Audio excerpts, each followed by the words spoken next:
This is Rocky Snyder. At the tone, leave your name and message and I'll get back to you.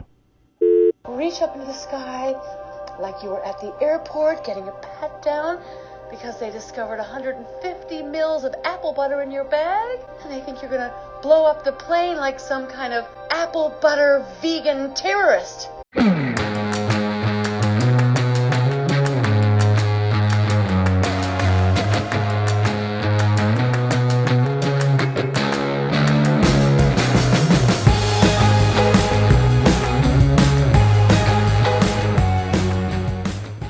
Welcome to the RockFit Files. In this episode, I've invited Harry Norman onto the show. Harry is in, Brighton, south end of England, but been working in London as well. And he, of course, has taken the anatomy and motion coursework and has integrated the flow motion model into his world.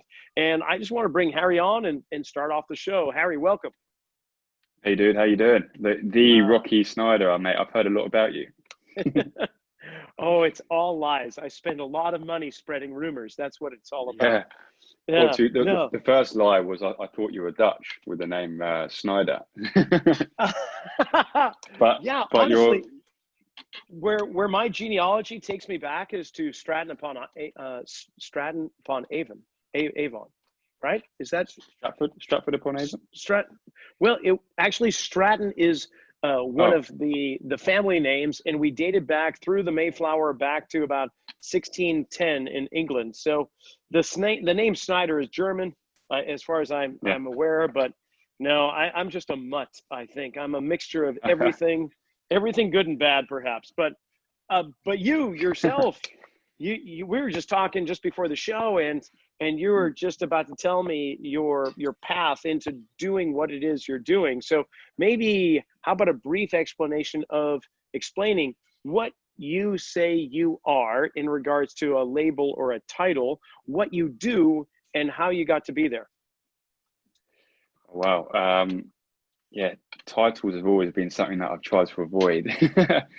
But yeah, I've just been, influenced by Gary Ward's work of anatomy and motion. So most of my work is kind of geared toward that. So if someone comes to see me, they're more likely to see me to do with that work. So whether or not a practitioner in anatomy and motion has a title, I think that's up for discussion, whether it's movement therapy or, some form of just someone who observes someone move and then just maybe offers a different opinion and sort of guides them into a space where they can kind of feel a change happen in their body. I don't know what title I can have, but started out as a personal trainer. Strength conditioning was kind of something that I enjoyed doing on myself, with lots of endurance. I was kind of very much into strength training, but also endurance training, like running. So, but the combination of the two just kind of broke my body down to the point where I needed, a different eye, I suppose, just to kind of get me out of trouble when it comes to kind of niggles and discomfort in the body. To be fair, that's what anatomy and motion does so well. It offers such a good thought process into dealing with the body. So I kind of been geared off the kind of personal training, strength conditioning route into more of the the movement style of looking at things. So if somebody were to ask you just out of the blue, what do you do? How do you explain what it is you do? I'm just curious because everyone's got different kind of approaches or thoughts to that. So Harry, what do you do? Mate, it's a question that I should answer like really easily, but it's, if I was to sum it up, it would be to take a different perspective of your movement kind of problems or your symptoms in your body, if you do have them, and symptoms of pain, and basically kind of offer you a different a different thought process, but also kind of give you the opportunity to experience something different, I suppose. Which I don't necessarily know if that sells what I do, but you know, a salesman I'm not, but it's what the work that I do, it keeps me inspired with someone who, whether it's you just want to get out of pain, or you're actually like really invested into health and fitness, which I am, but I'm kind of both of them. So I can kind of see it from both sides. You can be heavily invested into the process in which I kind of offer, or you can just be kind of shown a different avenue of getting yourself out of, you know, out of a pickle. So it's not an easy question to answer, no, is it, yeah. by any stretch? And Well, I've clearly, been, yeah.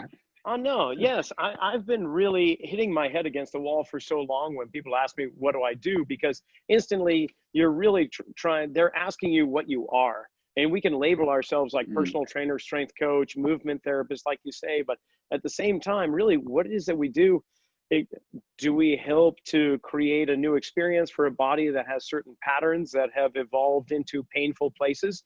Do we give them a key to unlock the jail cell that they have unconsciously found themselves in?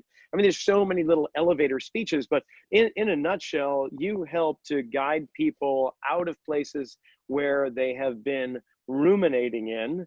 But it goes beyond the physical body, of course, because you can't detach the emotional, the spiritual, or the physical. So when we deal with the physical frame, we affect everything else.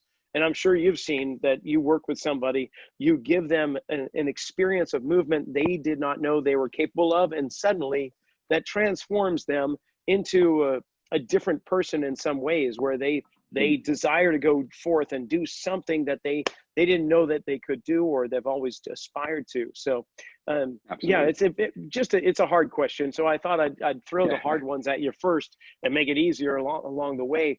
But tell me, how did you get to come into awareness of Gary's work? Because it's relatively new, you know, the last 15 to 20 years. And so, you know, a lot of people that listen to the podcast are just now getting familiar with what the flow motion model is and hearing Gary's name with each successive episode and so on. But how did you find him? What was that story like? Well, if I was to give a name to someone who kind of pointed me in the right direction, it'd be someone called Joe Kelly, who's he's a top lad. He's Devon based, which is southwest of England. But he basically just showed me. He kind of looked at me, and there I was, just kind of, you know, squatting heavy weights and going out for like a 10-mile run, and then just coming back and doing like some bench press and just your general kind of just thrashing my body basically. My intention when I was growing up was to join the military. So I've kind of stumbled across the path for me getting into anatomy and motion was very much one of, well, I'm just digging myself into more and more trouble with my own body. So how do I get out of it? And it was kind of like a helping hand of Joe just kind of guiding me and going, look, have you tried this guy called Gary Ward? And he has this approach called anatomy and motion. And it's basically, he looks at people's feet and sort of brings back life into people's, you know, bodies via their feet. And I was like, oh, this sounds interesting. But at that moment in time, you know, what was it useful for me? Well, if I was to pursue it more at that point in time, then yes, it would have been. Because consequently, I went into the military, and then I got medically discharged with like a hairline fracture in my tibia, so my shin bone. Just kind of like really bad shin splints, and then it's just kind of rolled down, snowballed into more of a serious injury. So if I listened to Joe earlier on, then, you know, maybe things would have been different. But with that said, it was always in the back of my mind, you know, Gary Ward and his work. So when I came out of the military, it was a case of, you know, how do I look after myself? A big thing for me was, you know, your ownership and being able to look after, just being self-sufficient. and understanding, you know, what your body is capable of, but also just the other side of the spectrum, and kind of having a bit more of an understanding of like how we get there. So I became a personal trainer, and essentially my intention from there onwards was to do anatomy and motion and to get on one of the courses. At that point in time, they were done in different levels. So you have level 1 up to 4.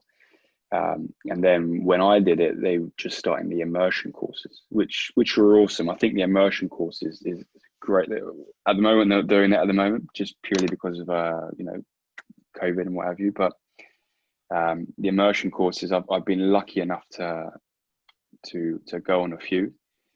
Gary asked me to come back and just kind of be a bit of an assistant and just kind of help people through the process. Just again, I knew exactly what they're going through. The amount of, within the first 10 minutes, your mind is just completely blown. Your expectations are just thrown out the window. And so it's been a fascinating process and a journey to where I am now.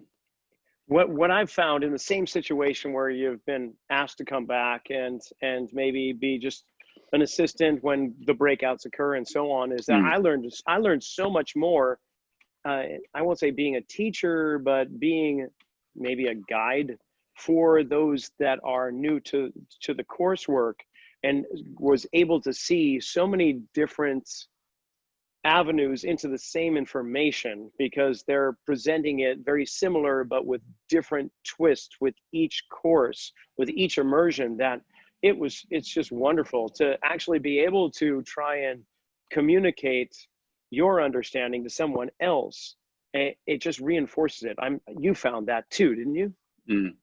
Absolutely, yeah. And it was just, I kind of developed this kind of niche. People who used to come to me, they very much used to be people who are involved in, you know, lifting weights or going for runs or, you know, cycling, and it'll be those related injuries. But then all of a sudden, I'll be dealing with people who are dancers or who are doing Pilates regularly, or but just from being on the courses. So working with a female dancer, you know, they could bring their body into so many different shapes. So all of a sudden, I've got to up my game and really kind of, you know, highlight stuff that may not be moving or maybe overly moving, just in the process of anatomy and motion. But also going through the process with them and getting them to understand, you know, what the flow motion is and whether it's assessing how people move, essentially. So it was a case of really upping my game, and the variety, the variations of people coming into the room. I was lucky enough to go, you know, to do London a couple of times and to do Lisbon and Amsterdam.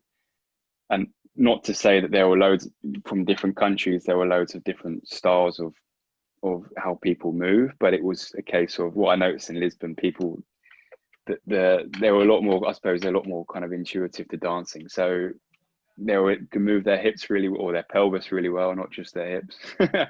So it was a case of just dialing down and being like really kind of specific to the individual. And it's just been it's been fascinating, mate, you know. Well, this is actually a question that I haven't asked anybody, but you bring it up in the regards that you're working with these people with such great body awareness for the most part, whether it's global or more isolated or localized. And you've also worked with people that do not have that same ability that they have trained.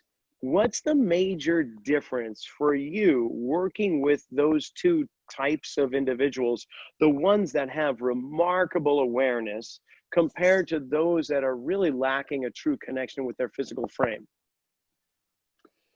Yeah, I think the people who do have huge awareness, they maybe think they have more of awareness than they actually do.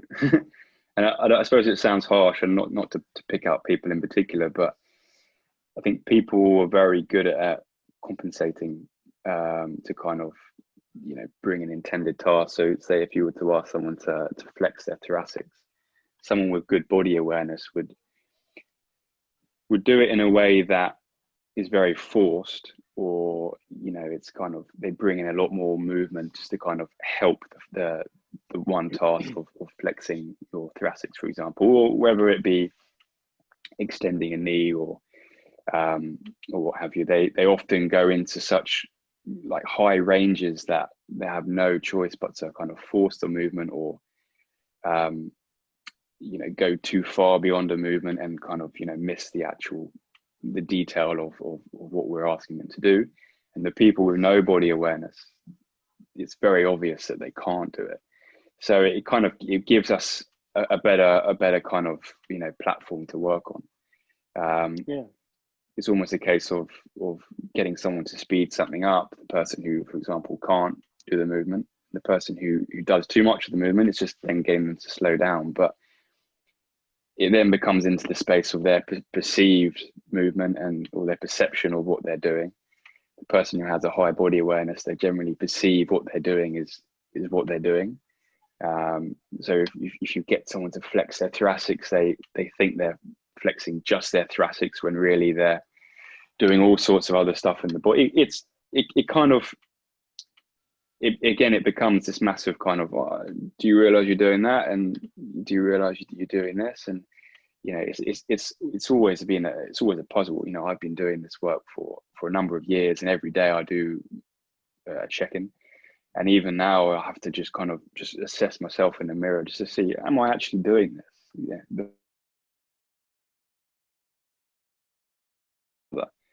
So but people who don't have the awareness, it's very, very obvious that they can't do something that you're asking them to do. But I'm curious with what you've said about your background and squats and running 10 miles, doing bench press and so on, the conventional approach to strength training, conditioning and so on, there needed to be some type of unlearning, I imagine, for yourself, being so steeped in the strength conditioning world. And then you were exposed to how the body moves in closed chain environments. And it's been doing this for tens of thousands, if not millions of years. And yet this approach that you had historically been doing does not carry over very well to the joint mechanics of how humans really move, to the, you know what I'm saying? So what was that like? Because we're very parallel in this, where for me, there was a tremendous amount of relearning, first unlearning. I guess before that, there was learning the conventional approach, and then coming to a realization that there was something that was missing, and then understanding what was missing, and then having to unlearn that to relearn a new approach. And how do I marry these two environments of joint mechanics as it relates to the flow motion model, anatomy and motion, and the traditional lifts? So what was that journey like? I mean, was there a lot of inner turmoil? Absolutely, yeah. And just to say that it's all so much clearer now, I'll be lying. I think to be honest, it was a massive case of just the eye opener of one of Gary's rules is joints act, muscles react, which for me again is like a drop the mic moment. It was a case of holy shit, pardon my language, but it was a case of okay, so it's not just about muscles, like a movement in my skeletal system will have a big impact in how my muscles kind of operate or respond to that. So for me, it was just getting my head around that bones have a bigger role, or just the opening of a joint will have a bigger role in my soft tissue, my muscles. But ultimately, like if I was coming from just lifting weights, and you've always got your role models in that kind of category of this industry is, your Arnold Schwarzenegger and your various other kind of old school bodybuilders. What they would do, they would really take the joints to their full range. And that's actually something that I've noticed as the industry has kind of gone on and as it's progressed into what it is, or just the kind of the health and fitness industry, or just lifting weights. They've kind of forgotten the kind of basics of actually lifting weights. And now as I kind of move or integrate how, the joints move, and looking at how the muscles react to those joints, I'm noticing a real kind of, lovely crossover between what Arnold Schwarzenegger, for example, was doing, and actually how the flow motion operates, not necessarily from the flow motion in walking gait, but just generally how to activate muscles properly by taking your skeletal system into its full range. To get a good contraction of your lat, you're going to need to extend your your thoracics, and then if there's the arm, for example, pull down, and just the mechanics involved in your shoulder and how that operates into your lat. To get a full contraction, there needs to be like three-dimensional, movement into your joints, into your bones. So it's been quite nice to revisit the kind of the bodybuilding side of things, and then how that integrates itself into the flow motion model, and generally understanding actually how the body moves. But again, it's separating exercise that we do in the gym and movement that we should be doing outside as a natural kind of thing to do. So I can waffle on so much, mate. So just interrupt me, interrupt me as you like. No problem. So I'll do that right now. In fact, because what I hear you saying is something that was a paradigm shift in how we look at how bodies move.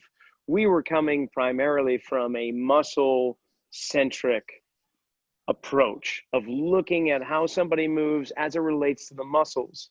But we freed ourselves, at least it felt like a freeing of my approach when I converted over to watching how the bones move, how the joints, the skeletal system. As soon as I started to watch that, it relinquished me of the burden of being concerned with how many muscles are involved with this. I can still go there, but I don't have to live in that pursuit of what muscle is doing what. I just have to be more concerned with, here's what I want this segment of the body to do, this bony structure, this articulation. And once those movements are achieved, then the muscles, the soft tissue, the fascia, everything else must accommodate the bone motion. So do you get that sense yourself switching over? Yeah, absolutely. It's well, again, from a textbook point of view, for example, your personal training qualification, it was very much they look at how muscles, how they shorten, and every joint action was responsible for a shortening muscle. And then we look at Gary's work and how he flips it on its head and goes, well, actually, we need to look at how they eccentrically kind of move the muscles in response to slowing down and opening of a joint. And in that scenario, it's you're kind of thinking, oh blimey, is this even like a thing? Like if I want to get a big biceps, I'm just gonna curl, flex my elbow and not really think about the extension so much, or the extending elbow. Or you can take that to any muscle that you want to kind of build. But then it's kind of thinking, oh, actually, let's just dive a bit deeper into this. And when we elicit like a higher strength kind of feedback from the muscle, we're going to eccentrically load it. If we're going to get DOMs in tissues, and it normally happens when we eccentrically load it. If I was constantly concentrically loading my muscles, I'm not going to be getting the same kind of neurological feedback into those muscles. I can flex my elbow all day and I'll get a big pump, I'll get a big rush of blood, but I won't necessarily feel soreness the next day. And with anatomy of motion, you could just do one psoas stretch, like a hip flexor stretch. And if you haven't done that in such a long time, it doesn't matter how many crunches you do and knee tucks and knee raises that you do, you all of a sudden you feel your psoas muscle, and you kind of think, bloody hell, like these muscles actually, one, exist, but two, I'm not training them properly. I'm not getting my potential. And the thing with movement is if there's for me, I'm really weak going overhead. I've always been, weak pressing, barbell presses, dumbbell presses, kettlebell presses, whatever type of press that you want. I've always been really weak. But if I link that back into my history, and again, my history is everything to when it comes to my body, which is again another fascinating thing about anatomy in motion. It's not if it's normally with my clients. It's normally I'm the last person that they see. They'll see a chiropractor or an osteopath. They see a physio. When they come to me, they kind of realize that actually, it's more about the reason why they're coming to me. It's a case of looking back and actually having, it depends on who it is, but actually having like a detailed log of their history. And I can explain to them, I go, the history is so important. And if I was to explain it on myself, at the age of like 8 years old, I got stuck in the mud, and as my right leg came out the mud, it came out my Wellington boot, I didn't want to put my foot down. So I kind of stumbled, I hesitated, and then I fell back and I landed back into my hand reached back and I landed, and essentially I got this motion here in my shoulder. And that later that night I woke up and I went into this neck spasm. So I was essentially left ear to left shoulder. And I've essentially, from the age of 8, I'm 29 now, I've been unraveling that shoulder, unraveling that arm. And it very much fits in, again, you understand with the flow motion model and where that fits in gait. And hence why I had problems in my right leg coming out of the military as a result. So, it's been this massive process of feeding that out. But now once I've got better load going through my right leg, I've actually got like a stronger overhead press. So these how would you say it, these components of overhead press and how it affects, for example, the problem wasn't my shin, but it wasn't my shin splints. The problem was the injury that I had when I was 8 years old, and 10 years later as it affected, my military career. And then 10 years after that, I've now got, a PB in my overhead press, and I don't really train like I used to. So, which is fascinating too, right? It's that the greater potential comes up when the body integrates force in a more efficient, productive manner. You said something else, Harry, that was the thing that I latched on when I first started to read up on anatomy and motion. There was an excerpt saying that every postural distortion, and I'm paraphrasing, but every postural distortion known for the most part can be mapped out sometime in the gait cycle. So that would suggest perhaps that every single tweak and turn in the skeletal frame is having a hard time getting out of that phase in gait or entering into it. And that for me was just the most brilliant light bulb for me that dove me into this coursework and got me into really studying it more deep. And I hear you saying the same thing. So I was going to ask if there were other light bulb moments, but I know, of course, there's always these epiphanies.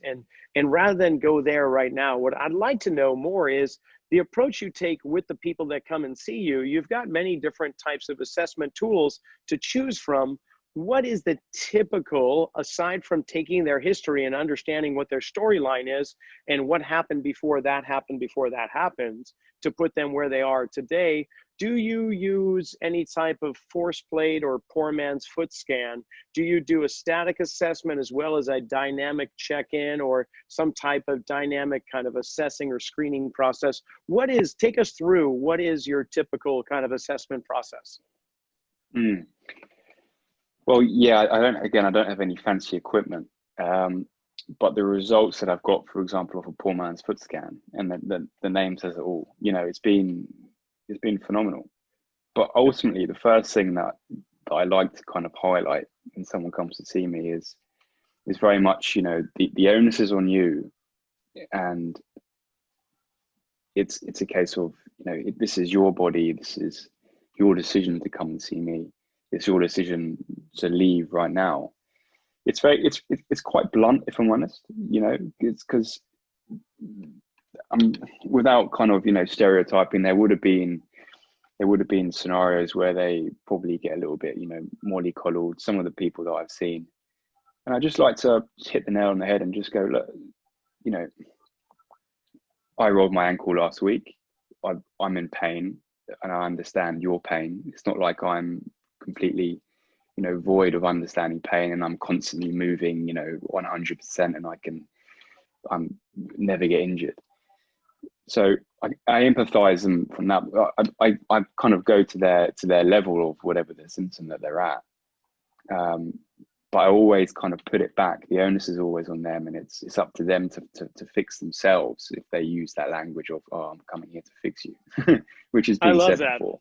Honestly, I love that you start out that way and you put the responsibility, the challenge back on them, because up until this point, most likely, everyone has been seeing a professional that has taken on their problems to try and solve, and they have relinquished their own wellness, the future of their well-being, to somebody else. So this is probably, if not the first time, one of the first times where they said, hey, I'm here to help, but it's up to you whether or not you want to take this and help yourself. So that absolutely. must be pretty powerful. I mean, how most often do you get a positive response from that? Yeah. Well, I suppose I do. If I don't, I just refer them on to someone else who's more suited to their beliefs. But if they're open-minded to the point of going, actually, you know what, this is up to me, and if Harry can be my guide in this, then fantastic. And you generally know pretty kind of early on that if you're going to match with regards to your client and kind of working relationship. But again, I put the onus on them and go, look, this is going to be your education, this is going to be your change. And I think some people really like that, and they get motivated by that, because especially working in London, they're not necessarily they're not work shy, but it's such a fast-paced environment where people do want to just kind of come in, get out, and be fixed by the time they've left the door. And don't get me wrong, that can happen. But a lot of it is just re-educating their understanding of actually how the body moves. Again, it goes back to the kind of traditional strength conditioning. Just re-educating someone just to pronate a foot, and then what's involved in taking it out of pronation, just the mechanics leading up all the way through from essentially head to toe. And I think people like that. They like the fact that, oh, you know what, this is making a change. This is I'm doing stuff that I don't normally do, which I think is crazy. Really, like a pronated foot, this never gets taught in the gym. They don't talk about it. If anything, they will do anything to avoid pronating the foot, or at least three-dimensional pronation. They think, oh yeah, the foot flattens, and then that's your exercise. Do you think just because it's so complex that most trainers just shy away from it? They would much rather have an easier route, say some other type of screening process that gives corrective measures that are, say, just all written out for them, and then depending upon how this person scores here, we give them this. I mean, because that's the question that I often have, is that people ask, how is it that you're doing this work, and you try to explain all about the gait cycle, and there's a glossed overview, like their eyes gloss over, and because they realize, wow, that's a lot of information, but it's digestible over time. Yes, it takes some time, but once you get it, it's so much easier to work with. Would you agree with that? Yeah, definitely. And initially, like going into anatomy and motion, it was super hard to digest, even coming, kind of researching biomechanics or whatever. But as it's evolved, and particularly now, courses are available online through Gary's website, and more and more people are opening their eyes into this style of training, you know, whether it's, you see it as a holistic form of training or, you know, a complement to the work that they're doing now. But yeah, it requires the trainer to put the work in, without a doubt. But the language is really simplified into very, like you said, digestible kind of, you know, understanding. Like, actually, the foot takes two shapes, you know, pronation and supination. Once we understand just the look of the shape, then you don't necessarily need to know, you don't need to go into too much detail about which joint should be opening and the speed of the, you know, that joint opening in relation to this joint opening. Is just look at it from a point of just how it's shaped, and then you can then just, you know, get your feedback from that. Yeah, it is interesting that learning the complexity reveals the simplicity, where we're really just looking at, is the light switch turned on or off? Are they trying to pronate or supinate, right? It just comes down to this simple question of, if this isn't happening, then this must be happening, you know, and then it becomes much more digestible. Okay, I've got another question for you that goes into more the ethereal, or transcends into some other non-biomechanic or physical realm. But if we looked at all the phases, or the primary phases of gait, we've got strike, shift, suspension, propulsion, and we've got transition and early or late swing. If you were at this point in your life right now, Harry, to choose one of these phases in the gait cycle that best symbolizes or explains your world right now, your life, which would that be? It's just, this is like the dating game question, really. Which one would you say? Well, yeah, it's great putting the language of movement into the realm of you know, where you are in your life. Again, I reckon at the moment I'm in a transition phase due to COVID. Coming out of London. Yeah, I've been there for a number of years and just want to work closer to home. But don't get me wrong, I've been well and truly in suspension. I've been moving off into shift. I've hit a strike, and now I'm just in a transition. So I love it. Yeah, it's a great way of looking at it, mate. And I think there are some similarities. If you know, my longer term clients, once you get to know them on a more of a personal level, you can kind of realize, actually, you know what, like, shift is more than just a body shape that you need to get into. You know, it's something that you're already doing in your life. You're just shifting from, you know, one thing, and you're moving off into another, or another project, or another venture, or what have you.